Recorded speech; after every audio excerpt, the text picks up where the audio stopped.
छांगुर बाबा, जिसका काला साम्राज्य बलरामपुर सहित पूरे उत्तर प्रदेश में फैला हुआ और उसके साथ कई 100 करोड़ों का उसका जो फंडिंग हो रही है। अब ऐसे में इतनी बड़ी कार्रवाई तो हुई। अब हमारे साथ वो पीड़िता मौजूद हैं जो इस छांगुर बाबा के काले कारनामों की एक तरीके से पूरी गवाह हैं।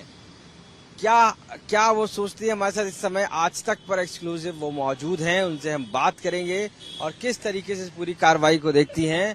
ये पीड़िता हैं लखनऊ से। ये बताइए कि अब छांगुर बाबा जो गिरफ्तार हुआ है, आपको उम्मीद थी, और अगर हुआ है तो उसके बाद क्या कहना चाहेंगे? देखिए, छांगुर बाबा तो गैंग का सरगना था, सिर्फ ये गिरफ्तार हुआ है। अभी इसके अलावा बहुत सी ऐसी गिरफ्तारी बाकी है, बहुत से ऐसे खुलासे बाकी हैं जो सिर्फ छांगुर बाबा से नहीं, क्योंकि छांगुर बाबा को तो ये पता है कि इतने धर्मांतरण उसके द्वारा कराए जा रहे हैं, लेकिन उसके पास तो नाम पहुंचा है।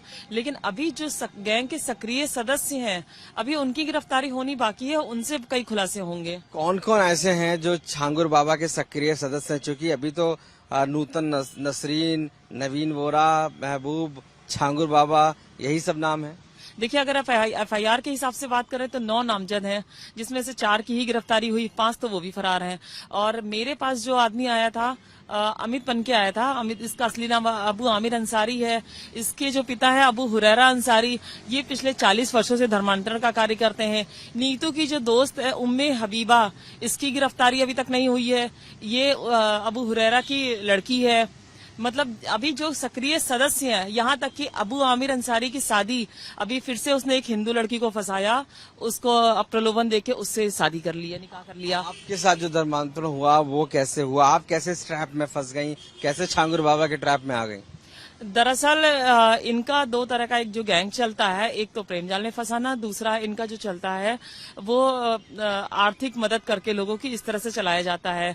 तो आर्थिक रूप से तो मैं प्रलोभित नहीं हुई, लेकिन मुझे प्रेम जाल में फंसाया गया, जिसका मैं शिकार हुई। और केरला स्टोरी का मैं एक उदाहरण हूँ। कैसे हुई आप? मुलाकात बताइए, उससे कैसे हुई, कैसे आप के संपर्क में वो आया? पहले वो आए, मेरे से दोस्ती उन्होंने करी, अपना नंबर दिया, दोस्ती प्रेम में तब्दीली हुई। और तब तक उन्होंने अपने आप को अमित बताया था और अपने भाई बहनों से हिंदू नाम से इंट्रोड्यूस कराया था। अपने माता पिता से भी फोन द्वारा बात कराई थी। फिर शादी तक की बात पहुंची कि हम शादी करेंगे, हम तुम्हें पत्नी मानते हैं। इस तरह से उन्होंने मुझे फंसाया था। उनके जो परिवार में वो भी हिंदू थे क्या, जो आप पहले पहचान नहीं पाई? नहीं, दरअसल वो हिंदू नहीं थे, वो मुस्लिम थे।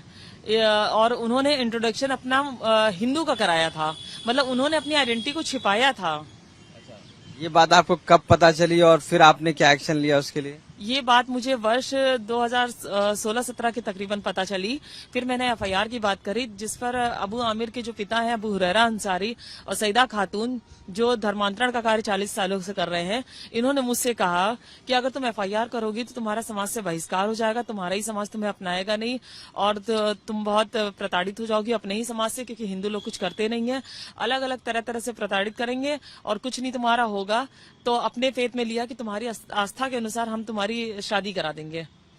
और फिर वर्ष 2019 में उम्मे हबीबा की दोस्त है जो नीतू, तो उससे मुझे जाके मिलवाया चांदौलिया दरगाह उतरौला में। चांद, और ये उतरौला जब आप पहुंची तो वहाँ पर क्या बना था? कोठरी थी, उस तरीके का महल था, क्या था? जो आलीशान महल आज ध्वस्त किया जा रहा है, ये उस समय आलीशान महल नहीं था, इस पे कंस्ट्रक्शन चल रहा था। जहाँ पे मैं गई थी वो एक छोटा सा कमरा था, 25-30 हिंदू महिलाएं थी, लड़कियां थी और बाबा था वहाँ पे। नीतू थी, नीतू पूरा हिजाबी लुक में थी और मुझे बताया ये नीतू है, तो मैं शॉक्ड थी क्योंकि वो एक मुसलमान लग रही थी।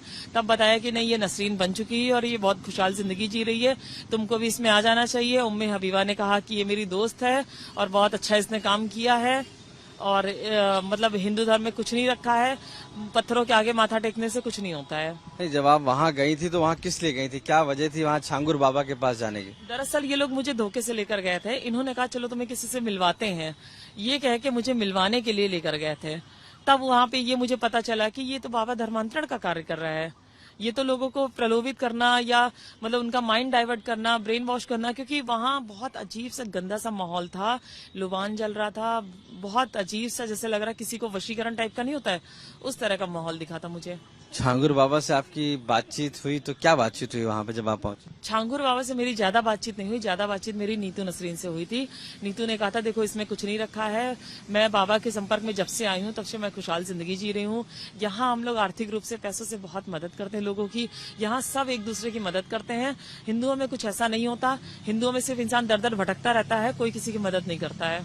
छांगुर बाबा के पास इतना पैसा फिर आर्थिक रूप से कहाँ से आया था? ये नहीं बताया आपने कि पैसा वो क्या देगा आपको, किस तरीके का देगा?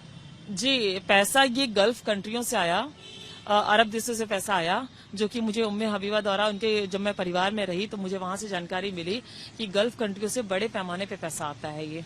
और ये पैसा मतलब नाम जाता है वहां पे कि इस लड़की का इतना रेट है, इस लड़की का इतना रेट है, ये नाम भेजा जाता है तो वहां से पैसा आता है, लेकिन किसी पीड़ित या पीड़िता को पैसा दिया नहीं जाता है।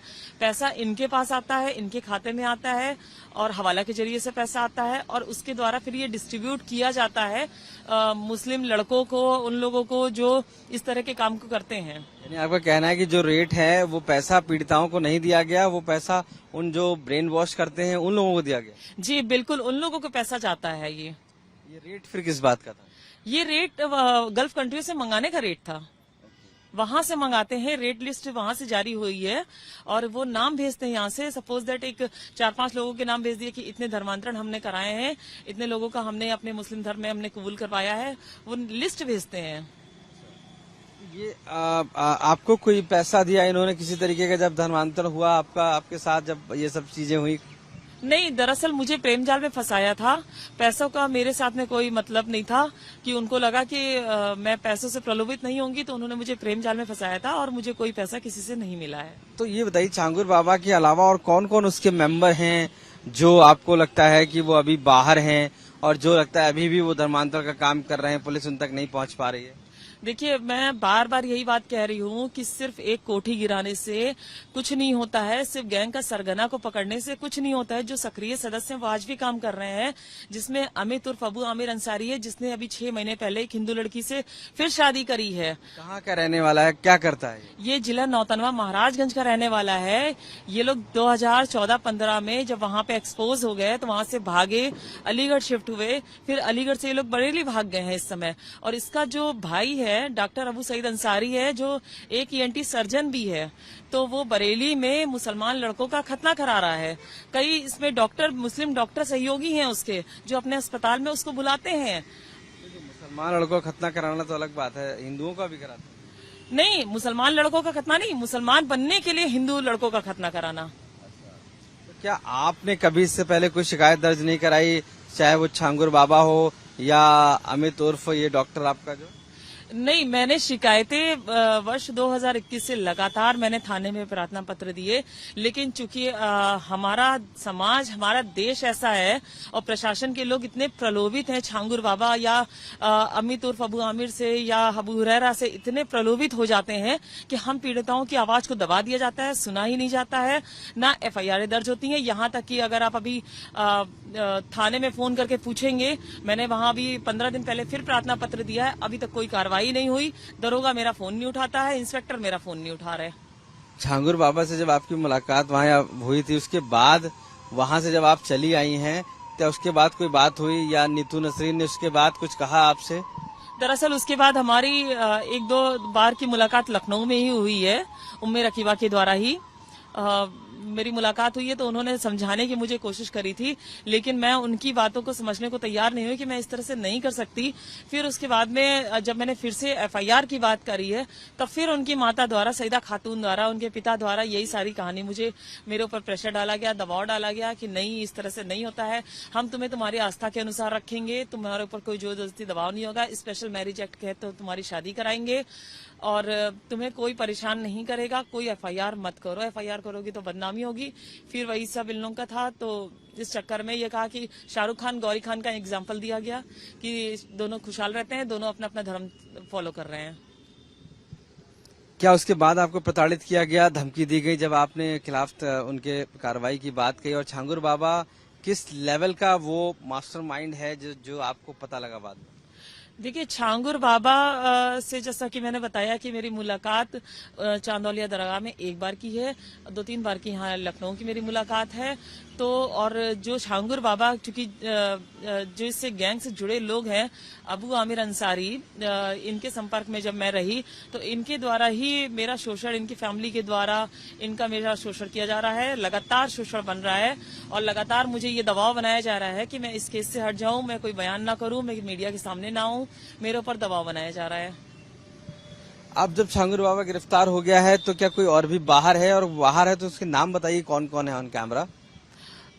अमित उर्फ अबू आमिर अंसारी, जिसने मेरा धर्मांतरण कराया, जिसने 6 महीने पहले एक लड़की का धर्मांतरण कराया। अबू हुरैरा अंसारी, जो पिछले 40 साल से इस कार्य को कर रहे हैं, धर्मांतरण का काम कर रहे हैं, इनकी गिरफ्तारी अभी बाकी है, और जबकि इनकी गिरफ्तारी होने से बहुत खुलासे होंगे। और इनकी बहन जो नीतू नसरीन की दोस्त है, उम्मे हबीबा, इसकी गिरफ्तारी होना बहुत ज्यादा जरूरी है, बरेली रहती है ये।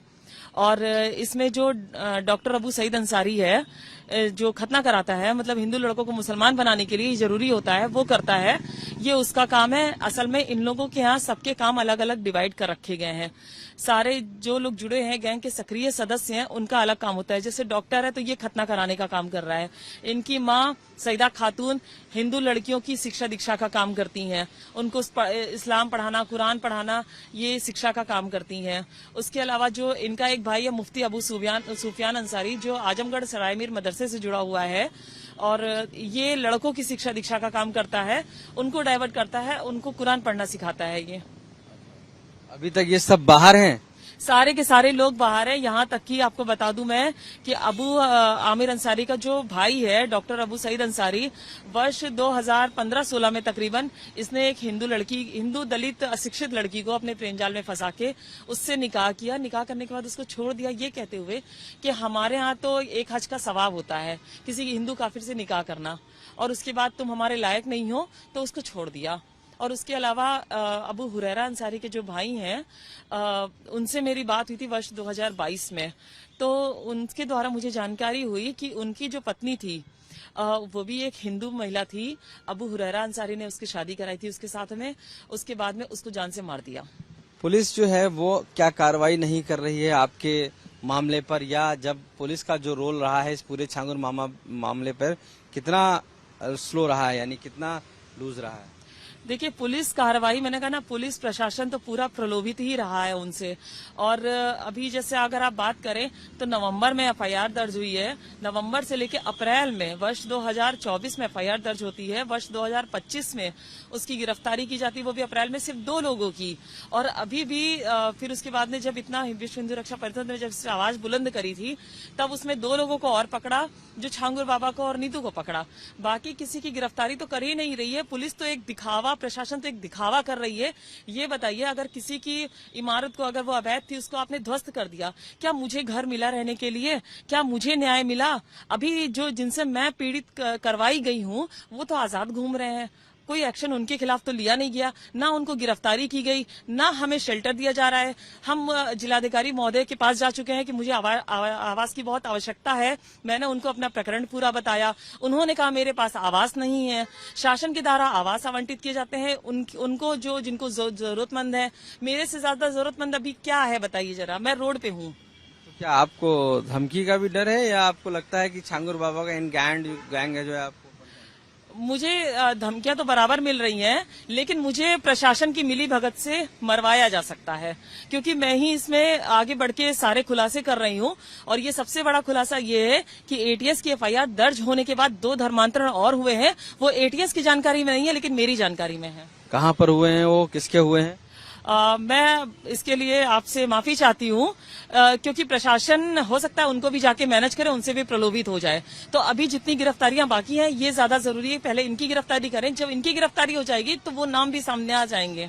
तो छांगुर बाबा के गिरफ्तारी के बाद ये धर्मांतरण हुए हैं? जी नहीं, छांगुर बाबा की गिरफ्तारी तो अभी 4-5 दिन पहले हुई है, लेकिन एटीएस ने जब ये मुकदमा पंजीकृत किया था वर्ष नवंबर 2024 में, उसके बाद ये हुआ है धर्मांतरण। उसके बाद जब मुकदमा किया था एटीएस ने, तो गिरफ्तार क्यों नहीं किया था? ये प्रशासन उनसे प्रलोभित था, इसीलिए नहीं किया। मैं एडीजी साहब से मैंने गुहार लगाई, एडीजी एलओ साहब अमिताभ यश साहब से मैं 1 महीने पहले उनसे जाके मिली। मैंने उनको साफ साफ बोला कि मेरा 164 का बयान कराया जाए, जो कि अदालत में होता है। 164 का बयान आप सोचिए, तब से मेरा अभी तक नहीं कराया गया। दोबारा मैंने एडीजी साहब को फोन किया, उनके पीआरओ को, तो उन्होंने बोला कि उनसे कहिए कि एटीएस आईजी साहब से मिले। मैं एटीएस आईजी साहब के 1 हफ्ते के बाद मैं एटीएस आईजी साहब से मिली जाके। उन्होंने भी कहा कि आपके पास कोई और जानकारी हो तो दीजिए, इतनी जानकारी है ठीक है, उतनी सफिशिएंट नहीं है, मैं नहीं करूंगा। उन्होंने इनकार कर दिया, आश्वासन देते हुए देखता हूं जो समझ में आएगा वो करूंगा। उसके अलावा मैं बार बार एडीजी साहब के पीआरओ को फोन कर रही हूं, उनसे मिलने की गुहार कर रही हूं कि मेरी बात को सुना जाए, मेरा 164 का कलमबंद बयान होता है वो मेरा कराया जाए। पीआरओ साहब या तो फोन नहीं उठाते या तो ये कह देते हैं कि साहब अभी मीटिंग में है, बस फोन काट देते हैं। बाकी छांगुर बाबा की कार्रवाई से आप खुश हैं? छांगुर बाबा की कार्रवाई से अभी मैं उतना खुश नहीं हूँ। हम पीड़िताएं और भी जो हैं वो कोई इतना ज्यादा नहीं खुश है। सिर्फ सरगना गिरफ्तार हुआ है, उसके द्वारा जो गैंग के सक्रिय सदस्य थे वो तो बाहर अभी भी टहल रहे हैं, वो तो अभी भी धमकी दे रहे हैं, वो तो पीड़िताओं की जान को खतरा हो गया है इससे। कितने लोग होंगे नंबर में? विश्व हिंदू रक्षा परिषद में मेरी मुलाकात हुई थी, उस समय 15 लोग थे वहाँ पे मौजूद। नहीं, जो लोग बाहर घूम रहे हैं छांगुर बाबा इन गैंग के, वो कितने लगभग लोग होंगे नंबर में? गैंग की बात करेंगे तो अभी गिरफ्तारी अगर होना शुरू होगी तो 40 से 50 लोग जाएंगे इसमें गिरफ्तारी में। बहुत बड़ा ये रैकेट है, ये छोटे पैमाने पे नहीं चल रहा है।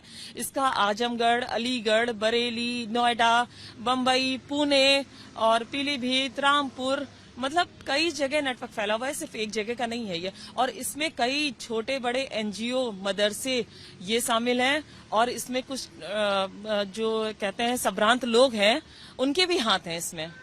जो डॉक्टर्स वगैरह हैं उनका भी सहयोग है इसमें। यानी कि अभी सारे राइट हैंड लेफ्ट हैंड सब बचे हुए हैं छांगुर बाबा? बहुत कुछ बचा हुआ है अभी तो। सिर्फ अब अगर आप कार्रवाई की बात करें तो सिर्फ 50% की कार्रवाई की गई है। 50% की कार्रवाई तो अभी बाकी है, वो तो की ही नहीं जा रही है। इसीलिए हम लोग इतना खुश नहीं है। आपने एक बिल्डिंग को ध्वस्तीकरण किया है, क्या हमें आवास दिया है? हम आवास के लिए तरस रहे हैं कि हमको आवास मिले, हमारे ऊपर छत हो, हमें आवास नहीं मिल रहा, उसको ध्वस्त कर दिया गया। उससे हमें क्या न्याय मिल गया है? आपने एक गढ़ को अगर आपने खत्म किया है तो गढ़ जो और छोटे छोटे गढ़ बने हुए हैं जिससे वो गढ़ एक बार फिर से तैयार हो सकता है, क्या आपने उनको खत्म किया? उनको तो खत्म नहीं किया गया ना अभी तक। तो अभी आप क्या चाहती हैं? मैं अभी ये चाहती हूँ कि जो लोग अभी गैंग के सक्रिय सदस्य हैं, जिनके मैंने अभी नाम लिए हैं, और सबसे पहले इनकी गिरफ्तारी की जाए। थाने में मेरी सुनवाई नहीं की जा रही है, इंस्पेक्टर दरोगा मेरा फोन नहीं उठाते हैं, वो सुनवाई की जाए। और मुझे जिलाधिकारी महोदय द्वारा मुझे आवास दिया जाए जो शासन की तरह आवंटित किए जाते हैं। मुझे सबसे पहले छत की आवश्यकता है। मैं खुद को सेफ कैसे करूं? मेरी सुरक्षा को खतरा है। हो सकता है प्रशासन मिलकर मुझे ही मरवा दे, क्योंकि मैं ही सबसे ज्यादा इसमें बता रही हूँ चीजें, सारे खुलासे तो मेरे द्वारा कई किए गए हैं इसमें। तो पीड़िता हैं, ये सनसनीखेज आरोप भी लगाए हैं और सनसनीखेज जिन्होंने बातें भी बताई हैं कि किस तरीके से छांगुर बाबा का नेटवर्क पूरे प्रदेश में चल रहा था। और ऐसे में अभी भी 40 से 50 लोग जो उसके राइट और लेफ्ट लोग हैं वो अभी भी मौजूद हैं और अभी भी धर्मांतर का खेल चल रहा है। अब ऐसे में पीड़िता को भी धमकियां मिल रही हैं और वो अपनी सुरक्षा के लिए सरकार से गुहार भी लगा रही हैं और साथ ही साथ उन सभी पर कार्रवाई चाहती हैं जो इस गैंग के सक्रिय सदस्य हैं और जिनके द्वारा ये पूरा धर्मांतर का खेल खेला जा रहा है। एक बहुत बड़ी बात उन्होंने ये भी बताई कि किस तरीके से जो पैसे का फंडिंग है वो बाहर गल्फ देश से आती थी, लेकिन कभी पीड़िताओं को पैसा नहीं दिया गया। यानी कि इस पूरे मामले पर खुलासे हो रहे हैं और गिरफ्तारियां अभी भी बाकी हैं। लखनऊ से कैमरा पर्सन संजय सिंह के साथ आशीष श्रीवास्तव, आज तक।